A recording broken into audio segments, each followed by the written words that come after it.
company. I was very young. I did that startup. I got a lot of health issues also. I got slip disc, by the way. So I was trying to get into a product, right? We were also fascinated with some of the ideas in US market. It was about gift registry. Facebook login and said that, okay, as a friend, a Facebook friend, you can plug in money and gift something to someone, right? Which is Italy, right? Sure. So we said that it's Gift and Zozo. So Gift Zozo was the first brand name. We started as a B2C company. We were not a B2B company. Today we are a B2B SaaS leader in rewards recognition incentive.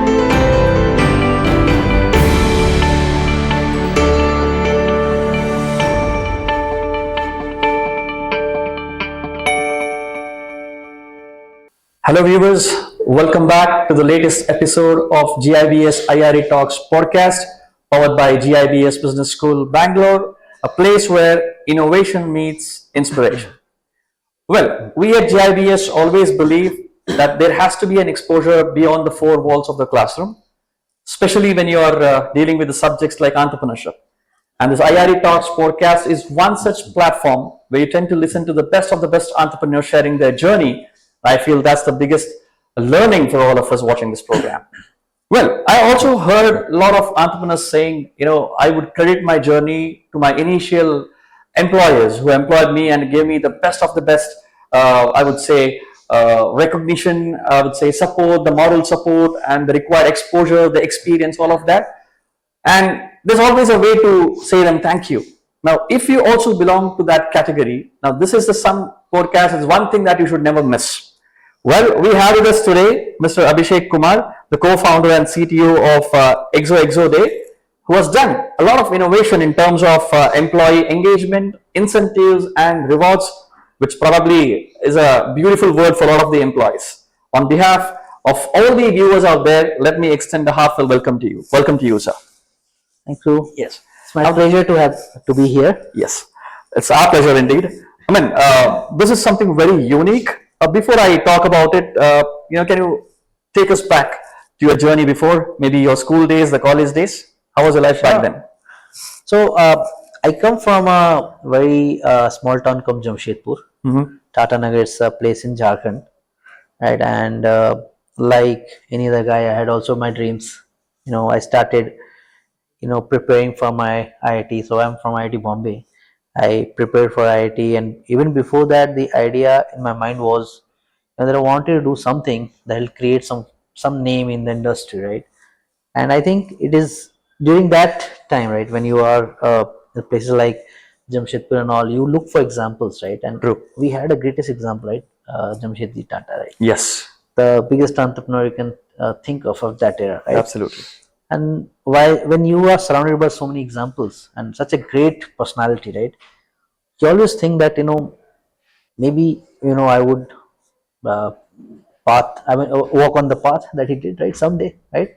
And that was always an idea. And my father was very supportive. My family was very supportive at that point of time. But my father was always like teasing me. He used to say that. And there was a serial that used to come at that point of time, Mungeri Lal ki Haseen Sapne. Yeah. So he always used to tease me, okay, Mungeri Lal ki Haseen Sapne. So, but then I thought that yes, but I think, and we always about to, always used to cheer about it, right? But then when I started preparing for my IITs, right, and I am one of my first generation IIT from my entire family side, right? Wow. So there was no one that could give me that example at that side, right? And I remember the exam that I was supposed to go and give, right? At that day I got my hair cut, right? And unfortunately, because of the haircut, the barber cut my hand somehow by mistake. It was not deliberately, right? Okay. I got 6 stitches. I went to doctor, got 6 stitches. With the stitches, I went to went to write IIT exams, right? So I got cleared. Then there was a lot of pressure because when I come from Jamshedpur, is a place near in Kolkata, Kharagpur, right? So Yes. IIT Kharagpur is very popular, right? At that cross, right? There was a lot of family pressure that why do you want to go elsewhere? Right. Why don't you choose Kharagpur? But then what clicked in my mind that I need that exposure, right? Right. And IIT Bombay gave me that kind of exposure, Yes. right? So and lucky for me because fortunately when I got into IIT Bombay, I got that kind of ecosystem, right? That that Mungeri Lal can look at dreaming Haseen Sapne, right? Haseen Sapne, I believe, is very crucial for Very everyone. crucial, right? Dreams are very Absolutely. crucial, right? Absolutely. And that is, dreaming is important, right? And Yes. that is what made my life. And my first startup, so I graduated in 2007, right? Okay. I launched my first startup in 2008. Mm-hmm. Funny name, I would say. It was called eveningflavors.com. Okay. And in Bangalore, because Alright. I was trying to do party booking, events booking at that point of time. Uh-huh. And evening flavors looked very similar to Very your true. evening parties and all Very this, true. right? That point of time, we started seeing a lot of examples. For example, Flipkart was still selling books, right? Mhm. The Bansal brothers, right? They Yes. were actually doing delivery of books themselves, right? Flipkart was not Flipkart you see today. It was just coming up. And entrepreneurship as a word did not exist like an ecosystem, right? It was startup, okay, you are starting up. So These days, it has become a buzzword. it has become a buzzword, awareness has got into it, right? But then at that point of time, the whole idea was, how do we sustain, how do we become resilient, right? I mean, Exactly. because the examples that we used to see was the Tatas, the Mahindras, and all the old school guys, right? True. And that is the way I actually wanted to do business. Because Now, did you venture into this entrepreneurship immediately after your studies, or you worked for some time? I worked for 8 months and 9 months, you can say. That's it. So yeah, that's it. And then I straightforward jumped into this entrepreneurship. At that point of time in Bangalore, I had only 2,000 rupees in my pocket for 2 to 3 months for survival. That's a tough call. That was tough call, and I was, since I was young, right? I mean, I did not have any. The risk appetite was, pretty high for me. What was your parents' reaction then? When you said you want to leave the job, you're already settled. Why do you want to leave it? I'll tell you, my parents now, they're very traditional, right? And anyone from in my place, that would be, right? Absolutely. What they did, they went to a Pandit. Okay. Took my horoscope. Oh, what is this guy Whether doing? he'll be successful in entrepreneurship. Was it successful? What has happened to him? What happened to him? And that guy, that sneaky guy, he sold 25,000 rupees worth ring to my parents. I said, no, don't buy it. It's not required. It's okay. I'll manage it. So that is where my journey started, and that was my first company. I was very young. I did that startup. I got a lot of health issues also. I got slip disc, by the way. So I was bedridden for 6 months. But 2 years down the journey in that thing, a lot of issues happened. But then my parents think it was good that they get me married. Because that is where the stability comes, right? And that is where the sanity will come into this I know. guy, right? That's again the typical traditional parents thinking there. Yes, and they forced me to take a job. Wala theek ho jayega shaadi ke baad. Exactly. They forced me to take a job because in Jharkhand, Bihar, right? You'll not get a girl if you don't have a proper job, right? The startup at that point of time, you're thinking, Exactly. I got married in 2011, right? Okay. At that point of time, startup word did not exist. The success stories you don't have that much, Absolutely. right? So they asked me to take up a job, right? I did that because no, I had given them so much of pain. I thought, okay, for some time. And the day I got married, 1 month after that, I resigned and started another company. Right, so now the story again started from there. My entrepreneurship journey started from there. Back then I asked, how did you convince your father? How did you convince your wife? I did not. She was me and my wife were were staying away for 1.5 years. Is it? She was in Bombay. Oh, I only said that I mean, normally what happens, right? When girls look at you, right? She says that whether I can. I mean, lot of parents look at from girls' side, look at that how well the guy is earning, right? correct. I was looking at how well my wife would be earning because I need to survive. I need to sustain for some period of time because I'm starting up, right? True. So early 1.5 years was tough for us, for both of us, because we were staying remote, and it was tough for me to. And she was in Bombay. It was tough for me to travel from Bangalore to Bombay every other month or this thing at that point of time. Why did you choose Bangalore? Good question. I think first Bangalore Because you are happened nowhere by connected luck. to Karnataka. No. Bangalore first, I think it was all like you say, no. I mean, there's a will, there's a way, right? Right. I wanted to create something, right? And my job, the first job that I took, that was Manhattan Associate. It was in Whitefield. Right. That happened in Bangalore, right? The moment I got into Bangalore, right, I saw the vibe, I saw the ecosystem growing. You have the electronic city. You hear at that point of time, okay, ECT that's building up and all. That thought, okay, I mean, we can do something in this, right? And hence this happened. That is why I said, will is a way, right? Absolutely.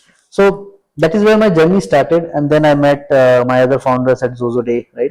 So before this I started a services company when I left my job after my marriage.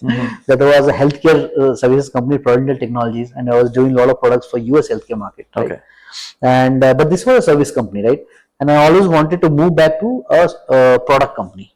So I met my current founders, and luckily all 4 or 5 of us, the founders that we have at Xoxoday, we have been there since 2012 till date. We are together. We have not parted away, and we are there together, and we made it to success today. Fantastic. Right. So this has been my journey so far. On the I found very interesting the name that you have kept, Xoxoday. How did you get it, and what's the there is a story reason behind that. behind Is a it? very Yeah. simple story. So first of all, I think when we were trying to get into a product, right, we were also fascinated with some of the ideas in US market. It was about gift registry at that point of time, right? So we thought, why can't we do something here in India as well, right? Because there are so many events happening, marriages and parties and everything happens, and people do a group gifting, right? I mean, we club together funds, right? We friends, right? And then gift a big things used to happen, right? So what we did at that point of time, we did a Facebook login and said that, okay, as a friend, a Facebook friend, you can plug in money and gift something to someone, right, which is very useful, right, and do a group gifting, right. So we started a group gifting idea.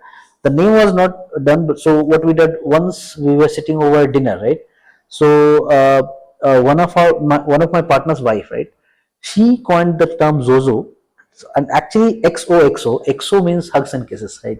So she termed termed the word Zozo, and I mean, clicked it immediately, right? True. So we said that it's Gift and Zozo. So Gift Zozo was the first brand name that we created. Wow. Right now it's called Xoxoday, but at that point of time it was called Gift Zozo, right? It was like gift with love, right?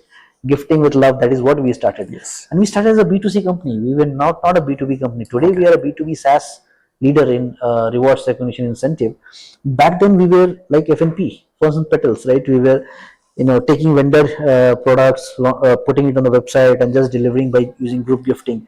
Obviously, I mean, like everything, your group gift was very new to Indian market. Didn't work that way, right? But what worked was the idea of gifting, right? We saw a new kind of people coming up, the corporates, right? They started giving us lot of gifting requirement for their employees, right?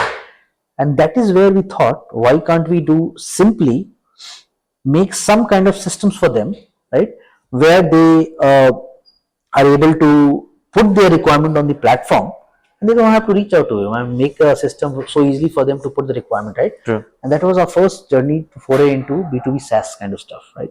So we started doing that, and since then we have never looked back. I think we got into B2B. Yeah.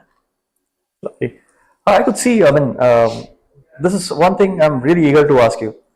You have stepped into multiple domains of healthcare, supply chain, finance, all together different dimensions. Not all together. I think at different stages. Like I said, I've been doing startup since 2008. Right? Nowhere related, all requires a different set of expertise. How did you manage? I feel that you have stepped into multiple boats. Not really. No, not really. See, I'm a techie by heart, so I love technology. And at that point of time, I was very raw, right? Which means that I would see any problem, I get into it, right? Now, medical, I think all of us face a lot of problems. At that Yes. point of time, also, we faced that, the doctors, we were tough to get appointments. There was lesser appointment booking systems, right? So Practo was also coming up. Practo was not yet built at that point of time. They were getting into it. So the US healthcare market that we picked up was a good ticket size item. I mean, by default, it happened that I got US client. I started building it for US, but I started first building the platform inside India. I wanted to launch it as a telemedicine platform back in 2010, 2011 period of time, right? But that time, I think market was not ready, Indian market. So I had to launch it in US. That was the idea. But that was because I told you about slip disc, right?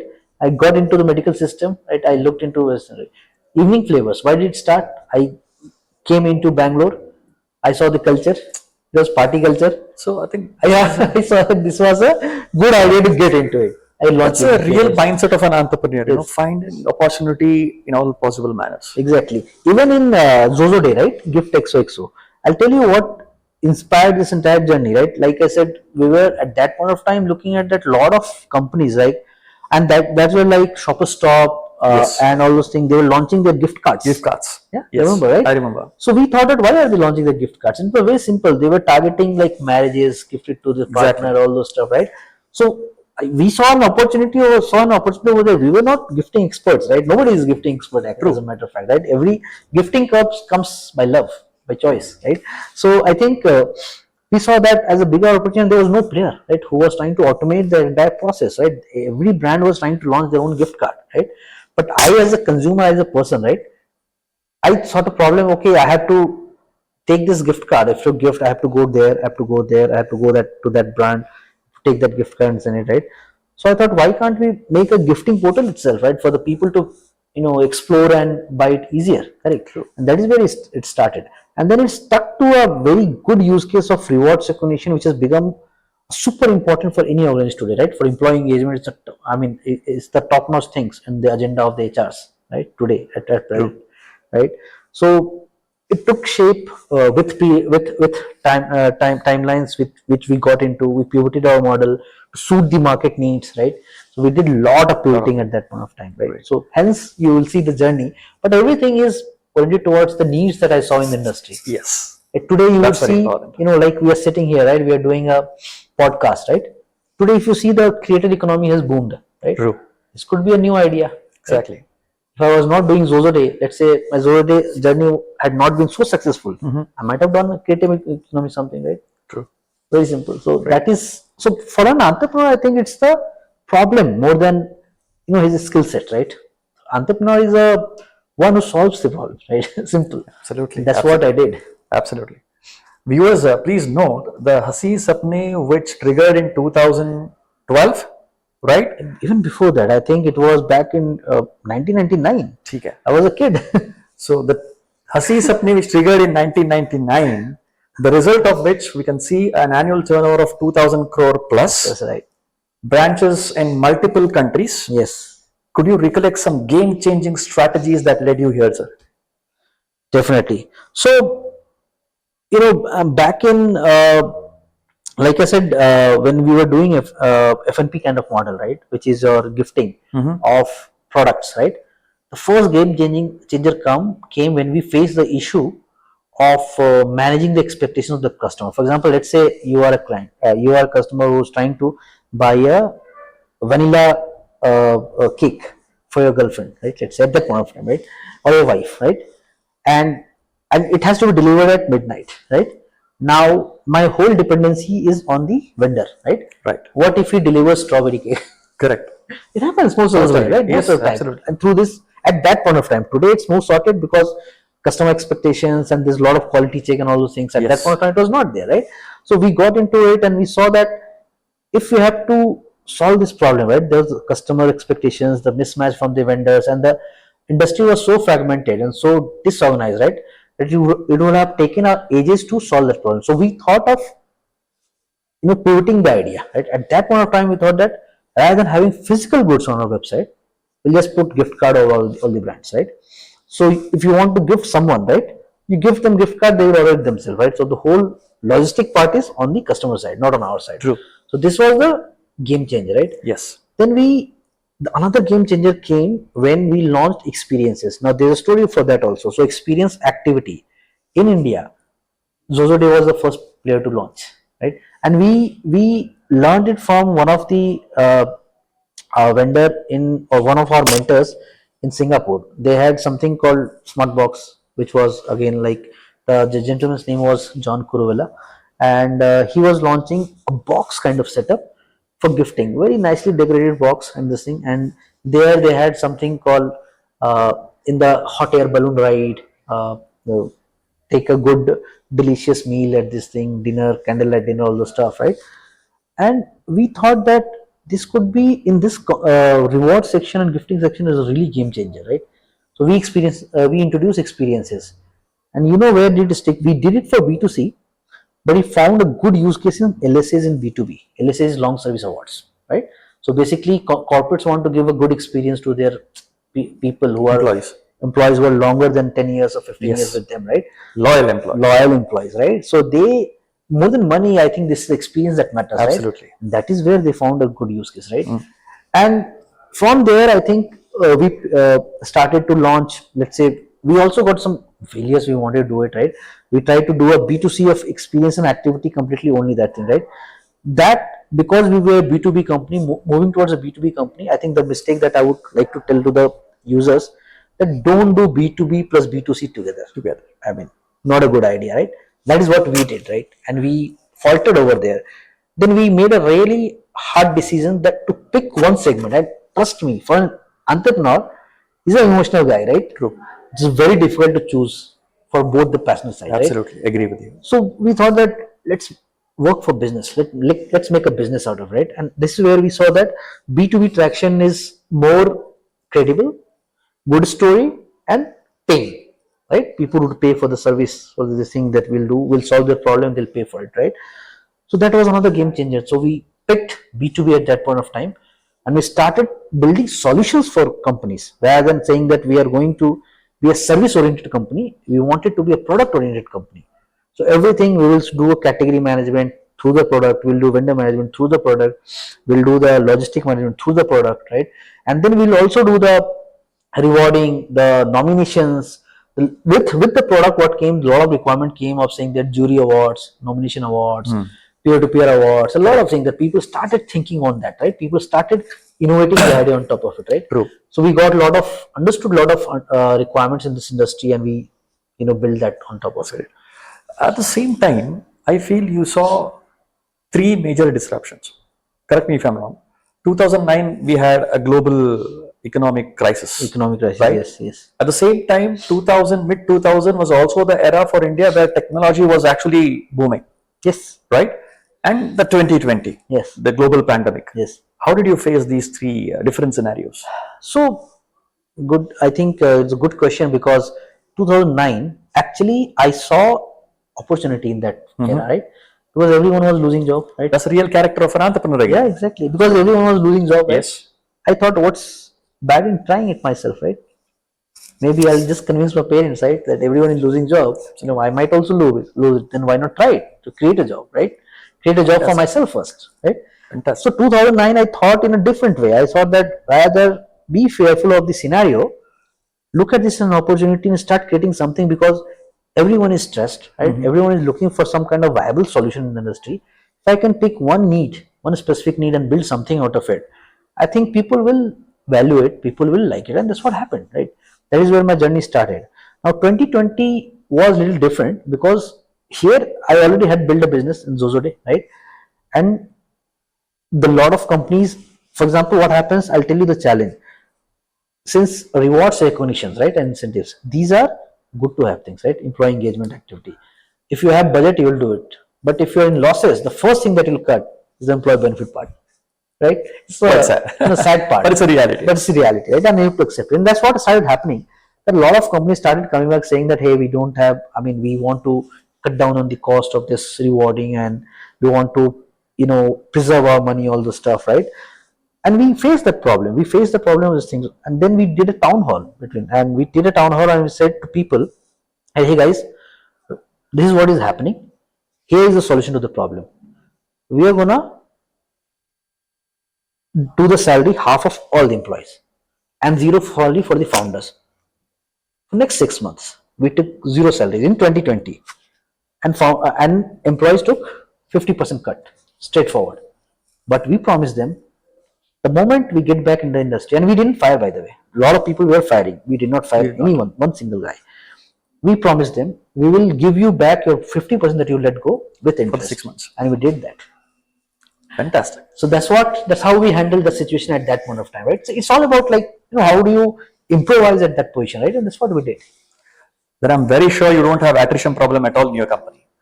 See, I could say that for tech we have zero attrition, right? Yes. There are certain functions in the company which is like highly moving. For example, sales, right?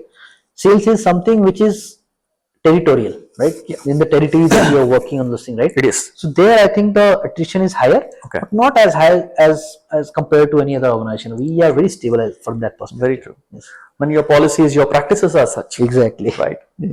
Lovely. You are also an active investor. Yes. right? You have invested in multiple companies, I would Yes. say. So what do you look at before investing in any of the company? What do you look at? So first of all, I think I invest from the ticket size. Sorry to cut you again. I mean, is it a good combination? You're already an entrepreneur, so you very well know which company to invest and where do you have to pour in your money. Yes and no. See, point is, Mhm. as an entrepreneur, you have your own biases, right? Okay. That you think in a very specific way, right? Right. And it might be right, it might be wrong. And Okay. it is very, very situational, right? Mhm. For example, it does help me to decide whether it's a bubble, it's going for fame or all those stuff. But it does help me to get into the reality of it, True. to keep my mind sane, right? Not to ride a wave of thing that everyone is riding. It does help me in that thing. That's true. But then it's at times blinds me, right?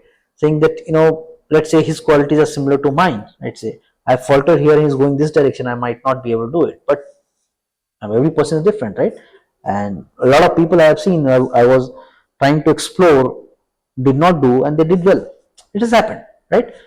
So yes, I mean, what I normally try to see is, first of all, whether the idea that the person is working, right, is there a business use case for that or not, right? Second, I want to see the stability of the team, right, that is working on it, right? If a person has, let's say, if somebody comes and tells me that I'll leave my job once I get to this number, right? That's a red signal for me, right? Or a person comes and tells me that I need funds for product, building a product. That's a red flag for me, right? Because if you don't want to put your earned money into this to build a product, something to show, then That's a core area it's a actually. core area, right? A lot of people come back. So they just want to get funded on the ideas, right? So I'm not one person who actually invest on the ideas, right? I really like to first, what do is normally my way of funding is I try to do a debt funding, which is like I give them for the growth, right? Once they are able to return, I do the equity funding. That's the ideal way. Yeah, That's true. not sure ideal or not is a long tail, but then it gives you the peace of mind, right? True. Yeah, And that's the ultimate satisfaction everyone gets. exactly. Well, in my short interaction with you, I don't know, I feel you are unstoppable. Nothing is stopping you. So the question is, what next for Xoxoday? I'm sure there's some new ventures lined up in the future. Yeah, I mean, I think it never, like you said, and I tell this to all the people and the viewers that are listening. The entrepreneurship is not a destination; it's a journey. Once you're an Absolutely. entrepreneur, you're always an entrepreneur, right? So I'll remain as an entrepreneur. Probably I'll pick up more businesses, right? And as a part of Xoxoday, I think what we're looking at is, to give successful exit to our employees, Right. our investors, right? That's our main goal at this point of time. Great. Fantastic. Any more new countries to tap? Can you name few of the countries where you have presence in the offices? Yes. So I think from a vendor, from a cataloging perspective, right, the gifting that happens, right, we are present in more than 170 countries, as from the vendor's perspective. But almost the whole globe then, out of 190. But our offices are mostly into US, Okay. Dubai, India, Singapore, these locations primarily. Right? We have more than 600 employees, almost 700 employees, Lovely. and You keep traveling these destinations? so I think my other founders do a lot of travel. I am a techie, so I try to remain close to my team, right? But then as an entrepreneur, I need to travel, so I keep traveling a lot of places. Yes. Great. Lovely. As I said, there are a lot of budding entrepreneurs watching this show. Why we tend to invite the entrepreneurs like you? Because anyone for that matter would have seen a lot of ups and downs in their journey, and that gives you an immense experience, right? Could you share some of the tips for my budding entrepreneurs who are watching you? Sure. I think, and there are a lot of examples from the industry. I think if you are the one who want to start a business, right? I'm sure you have a lot of challenges, a lot of personal problems at your back end, at your mind, a stress that is something related to your family, financial stress, or a lot of things that is holding you up, right? But believe me, every person that you talk to has his problem, his share of problem, right? It could be, the magnitude could be different for different people, right? But there is a solution for every problem, right? And with this mindset, if we approach in life, right, we are always going to find a solution and going to succeed, right? Now, as a budding entrepreneur, what I would like to suggest is, don't chase the money part of it, the money part of entrepreneurship. Don't think that first I need to raise, I need to get funding, a lot of huge amount of funding, and then I need to build product. If your product has a value, if your idea has a value, and that there are a lot of ways to validate your ideas, right? And I recommend you to first validate your idea by doing a lot of proper customer interviews, right? If your product and idea has value, right, you will find your investors in your customers themselves, right? Now, once your customer become your investor, it's easy for the VCs and the angel investor to come on board with you, right? So don't chase them. I mean, I think chase your idea, chase your product, make the product successful, make the product viable in the industry. The other things will fall in place. Fantastic. But that's the right message, I would say. Yeah. Because, this is Generation Z. Yeah. So their mentality is completely different than what it used to be for us. Exactly. So that's the whole reason why we organize such talks, and that can be an eye opener for all of them. So viewers, I think we are ending here with yet another exciting interaction with the entrepreneur who has seen a lot of ups, a lot of down, and right now, I mean, he's just in the sky doing a lot of amazing things, big many things more to achieve. And I think the short discussion gave you a lot of takeaways today. On behalf of all the viewers, let me extend my heartfelt thanks to Mr. Abhishek. Thank you so much for making this show. Thank you. Before I exit, don't forget to like our channels, GIBS Business School, GIBS IRE Talks, and all our social media platforms. Stay tuned for many more exciting talks in the coming days. Thank you. And this is Guru Prasad signing off.